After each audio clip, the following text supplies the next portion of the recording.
Good afternoon and welcome to another episode of Localized Miami, where we talk about the topics and the people that make Miami special. I'm your host, Robert Ruano.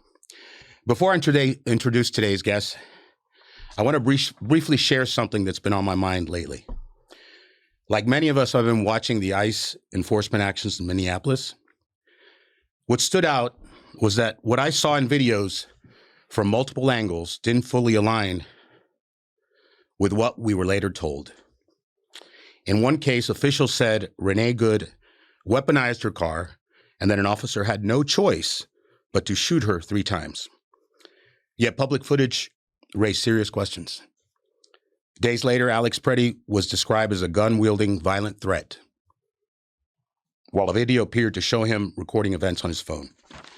This pattern is chilling, and it reminded me of George Orwell's 1984, which warns about unchecked power and the erosion of truth. Orwell wrote, "The party told you to reject the evidence of your eyes and ears. It was their final, most essential command. And it feels uncomfortably relevant today." So, in the spirit of vigilance, I've partnered with Books and Books in Coral Gables, who will donate a copy of 1984 to the first 10 people who walk in, first 10 customers who walk in and say, "Democracy." And I will personally donate $100 per book to the Florida Immigrant Coalition, FIAC, which works to document abuses and protect civil rights. Thank you.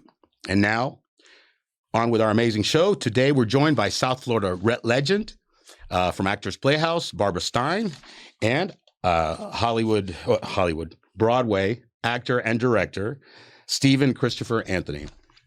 Welcome. Thank you for having us. I can understand looking at my face why you said Hollywood instead of Hollywood. I'm giving you a Hollywood face. I understand. Very good. Yes. Yes, you do kind of look like a Hollywood guy. And That's soon true. to be on the best films in the world. That's right. Best films in the world. Wonderful. Well, so I want to get into Actors Playhouse first because it's such a wonderful institution. I think you've been running for 35 years? Maybe? 38. 38 years. 38. Time flies, huh? Boy, does it. Yeah. But I also want to mention, I've seen some videos leading up to this. I love your performances. I love your singing. Thank you. I really like the 4 Evans video. That's pretty special. Right? Yeah. Yeah. You put all the Evans together. But we'll talk about Dear Evan Hansen's wonderful play. I haven't seen the play version. I've seen the movie, but I'm looking forward to seeing it opening on the 13th at Actors Playhouse. Right, at the Miracle Theater in Coral Gables. Yeah. So Barbara, tell us about the Miracle Theater and what it does. I mean, it's a pretty special place, but a lot of people don't know exactly the breadth of the stuff that you do. Actors Playhouse is a regional professional production company. Okay. We work with are ages. We have main stage theater and children's theater and tremendously, wonderfully popular youth programming. Okay. We are partnered with the city of Coral Gables to have built this wonderful facility, a historic building. Yes. Opened in 1948 as a movie house, in the 80s converted to a 4-plex theater, and in 1995, the partnership between the City of Coral Gables and Actors Playhouse merged an opportunity to renovate the building into a 3-stage performing arts center. Otherwise, it was going to be sold to discount retail. Wow. So this opportunity gave the community and my theater company an opportunity to soar and to become now a major Miami-Dade cultural institution and a Florida presenting cultural institution. Fantastic. So we deal with the community in so many ways at the theater. It's a beautiful space. It's our venue for our home activity, for main stage productions, children's theaters I mentioned before, and available for rentals too for That's outside great. Cultural groups. So tell me, how many seats is this theater? Well, we have 3 theaters, one Okay. 600 seats. That's the big main stage. Then we have a 300-seat balcony theater. And then we have a 100-seat theater for rehearsals, for shows, for receptions. It's 40,000 square feet. If you know where the space is on Miracle Mile, Yes. it's deceiving how big it is inside. Yes, it's a beautiful space, and I want to ask you about this, Anthony. Right? Stephen Anthony. You know, I have your 3 name. first names. I understand. I get Stephen Stephen Christopher Anthony. Yeah. A lot of THs in there. I keep so many names. I keep putting Anthony in the first. So you're Stephen. Sorry, brother. You're good. I'm very sorry.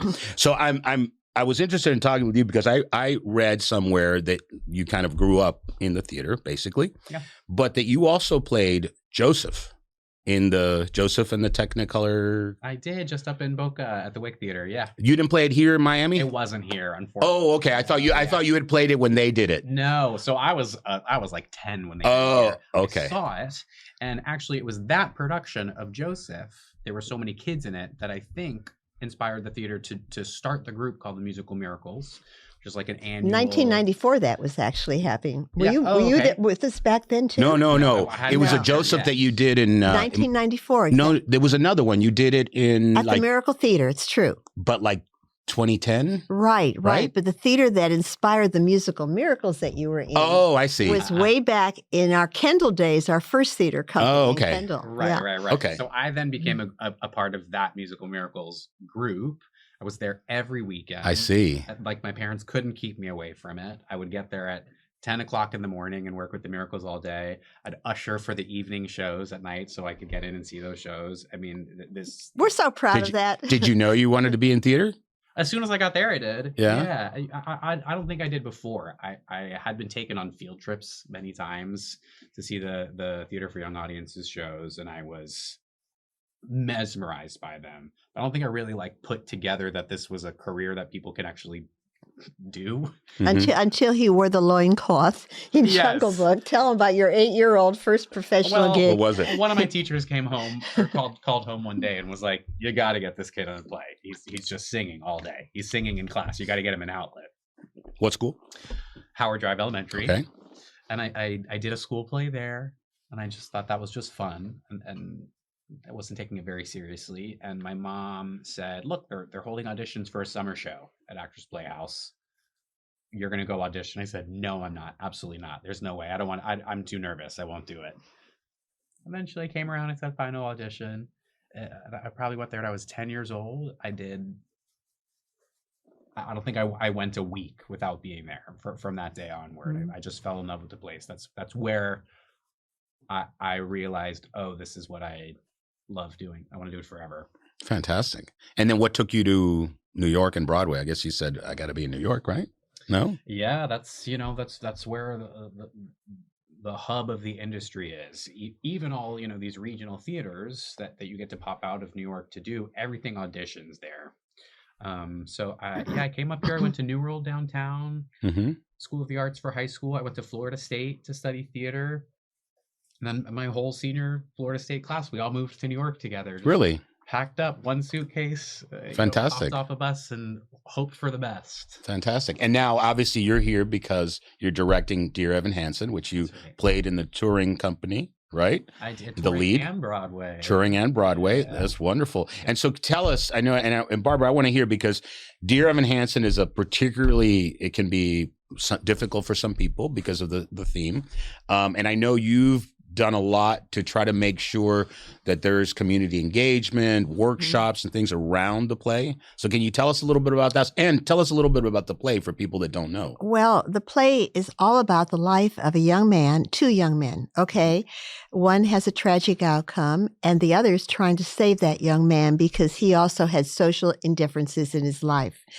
And it has a subject matter that is difficult for some people. However, it's got a lesson of learning of showing how to overcome challenges. And we are so pleased at the theater to partner with about 12 outstanding community partners that deal with mental health. And at each of our productions, we're going to have opportunities for people to come and learn about the opportunities in the community to help people get through their challenges. So it's very positive influence. Yeah, and it's a wonderful play too. Mm-hmm. Do we have Priscilla? We have a little clip of it, right?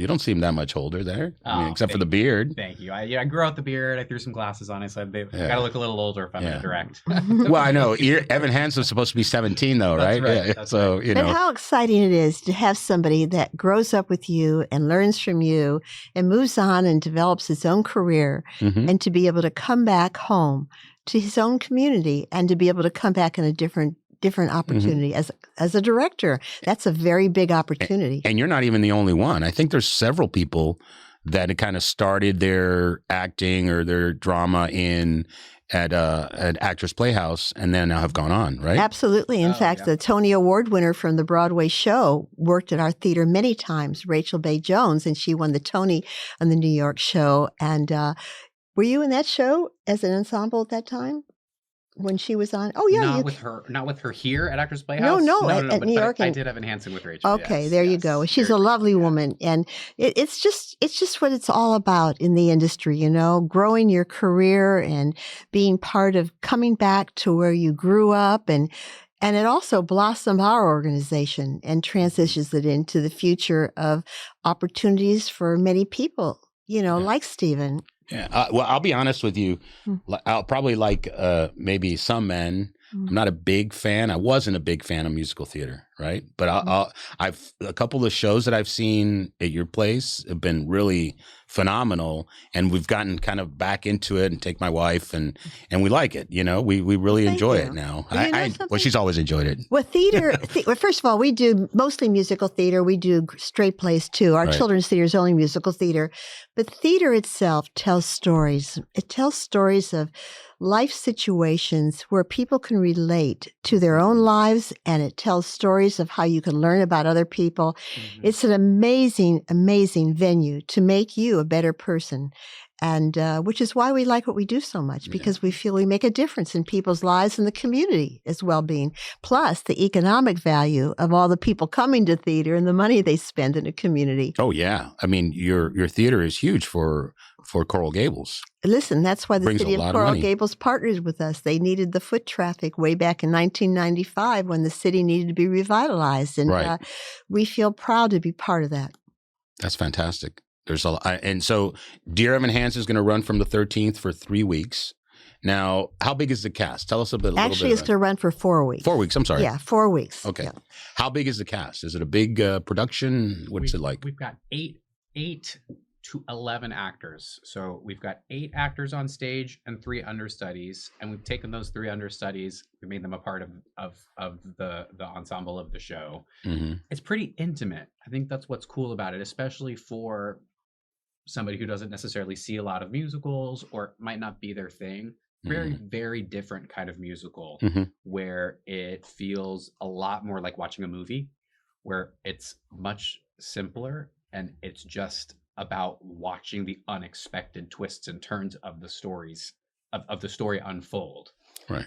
Kind of like just a thrilling story to watch these 8 powerhouse actors perform. There are times where, I mean, we're just in rehearsals now. They're not even mic'd up, where the whole company is performing a number together, and you just can't believe it's only 8 people, because each of them is coming from such a different walk of life. The stage feels so full of story and of sound. And how is it for you moving from acting in Dear Evan Hansen to directing it? Do you think it helps you, and how does it change your approach to the play? Yeah. One of the really cool things about being in it for so long, and like I said, I did the tour and then I did Broadway, and we had multiple companies come into the tour. I did it with multiple people on Broadway. There was such a fluidity to it. It's such a personal show that everybody who stepped into it had a different take.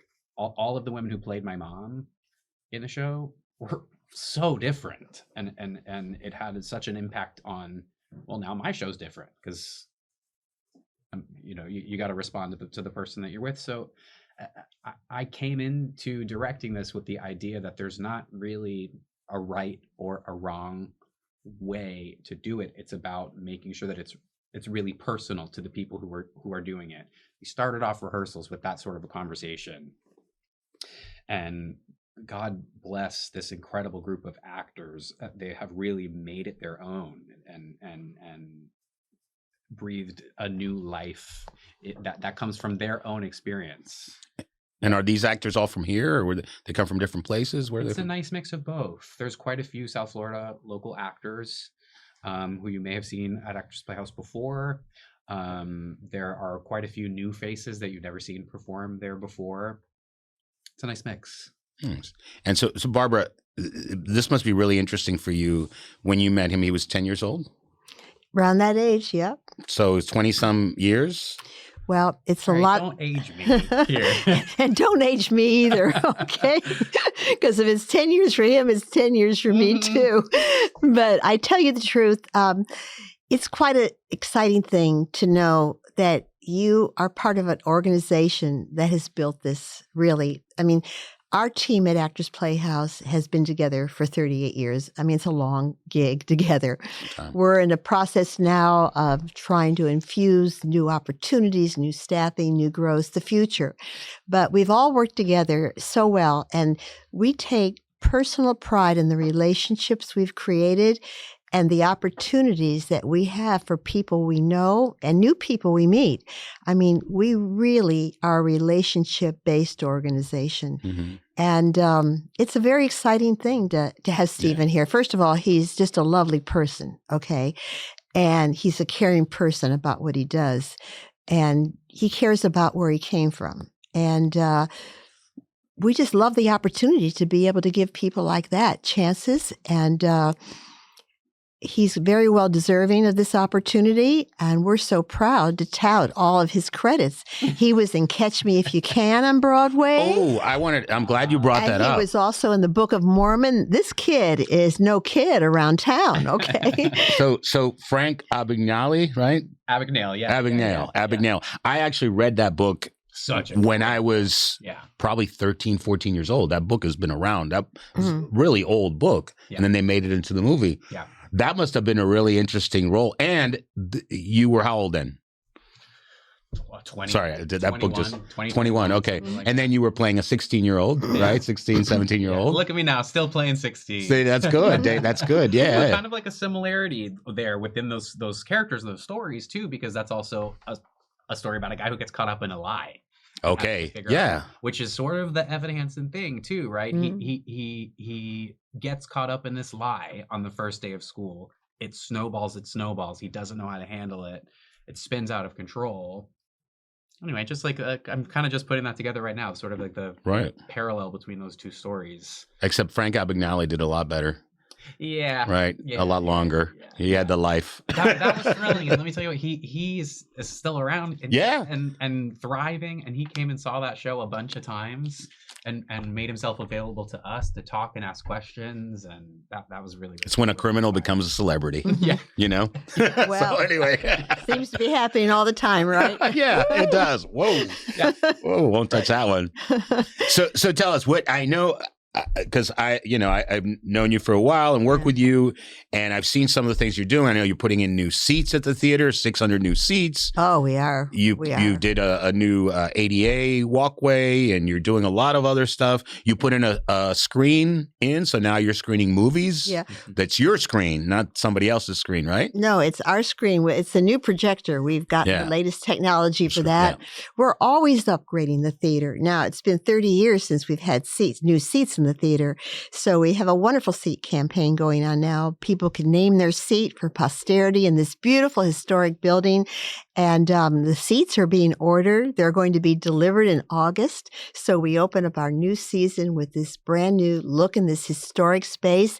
And we're constantly upgrading it to the highest standards we can with what we can afford. We're always applying for grants and giving people opportunities for private philanthropy, to see their names recognized at the theater, and just to build a spot for the community where they can enjoy cultural offerings in a great city, safe parking, an opportunity to gather together, to share ideas, to learn, to discuss, and to become more knowledgeable about the world around them. And that's what theater does. And you do a lot of amazing things. So if somebody were to, where would they have to go if they had to find a place that was similar to Actors Playhouse down here in South Florida? Can't find it. Nope. Doesn't exist.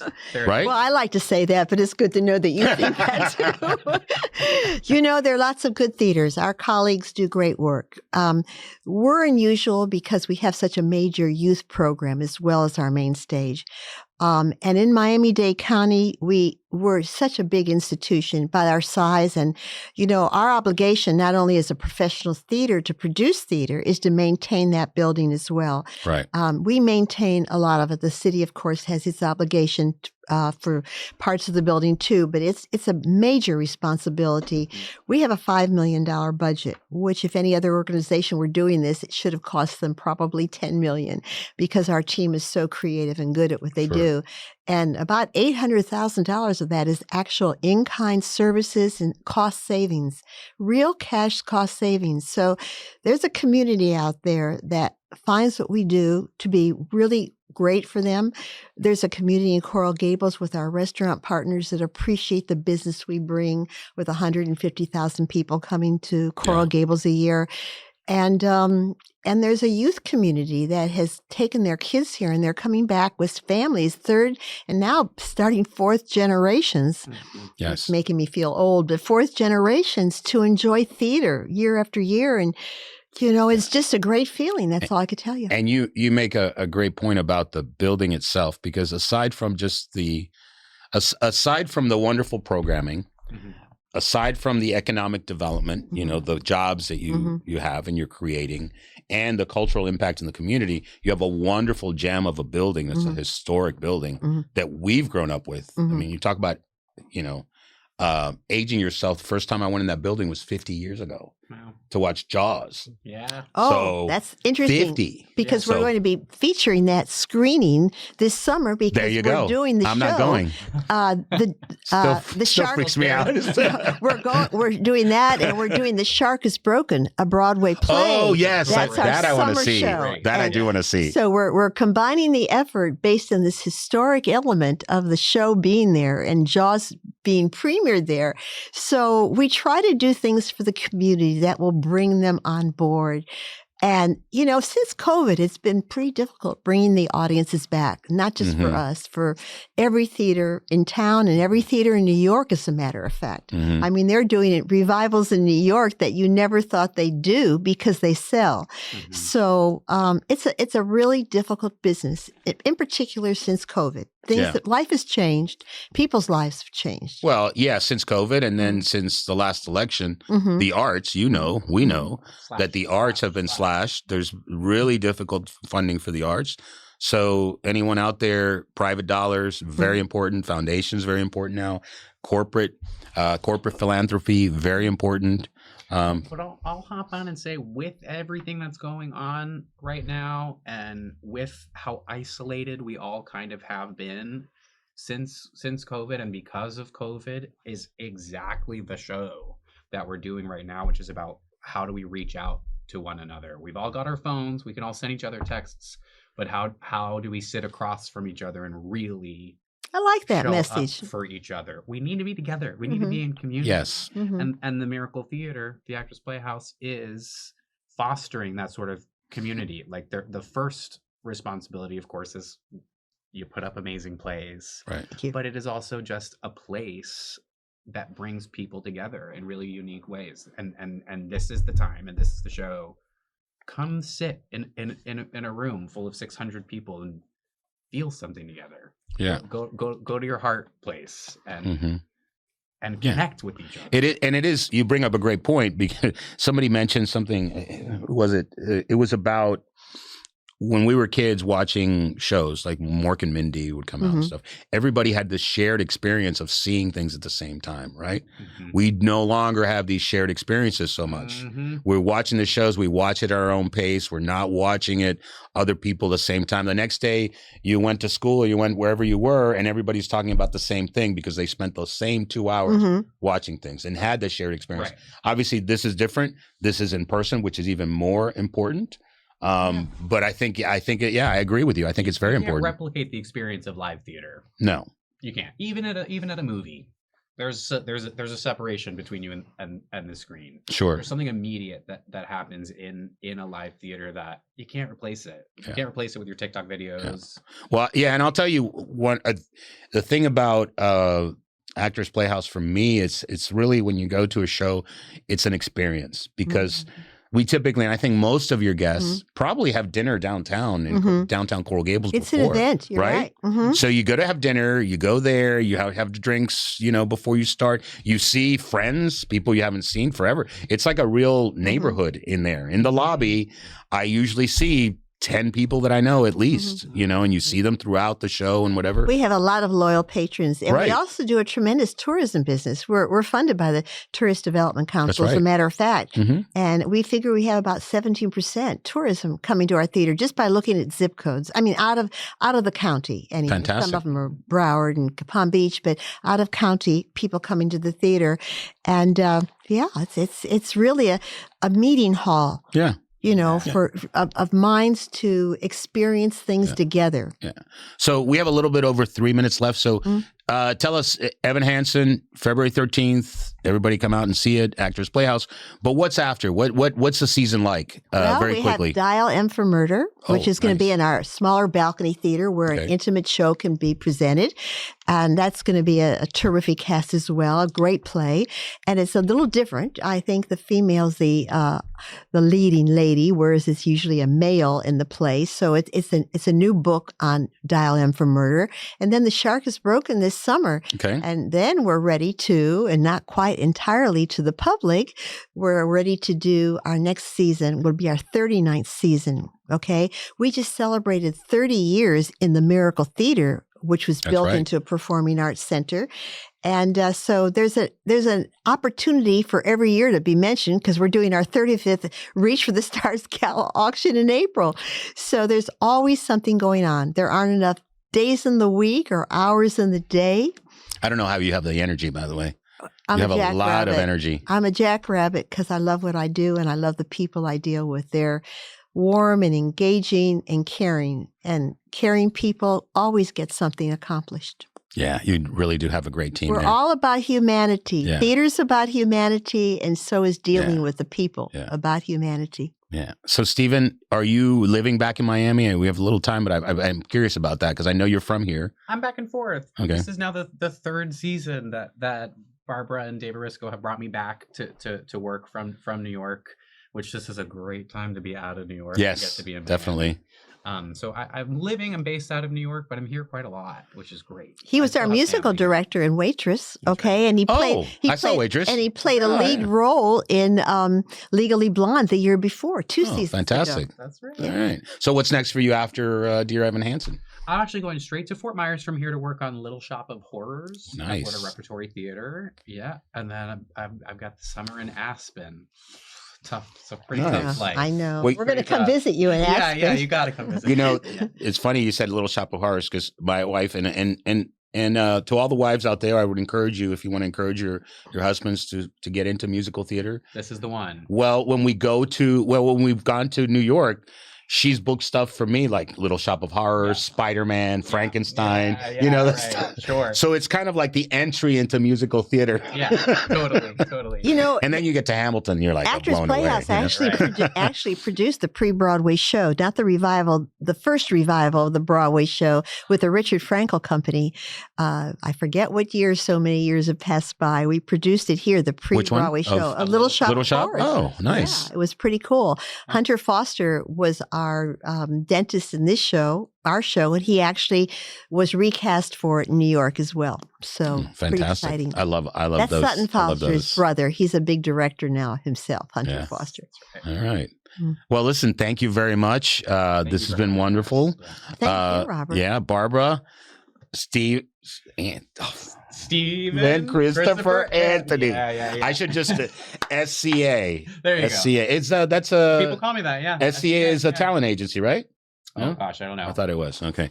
All right, SCA. Steven, it's wonderful to meet you. I will see you at the play, not on the 13th, unfortunately, and Barbara, it's always a pleasure. Oh, Great to see you. Our pleasure to be part of this wonderful podcast. Thank you. Thank you. And thank you all, everybody. Thank you, everyone, for watching. And this is an episode of Localized Miami.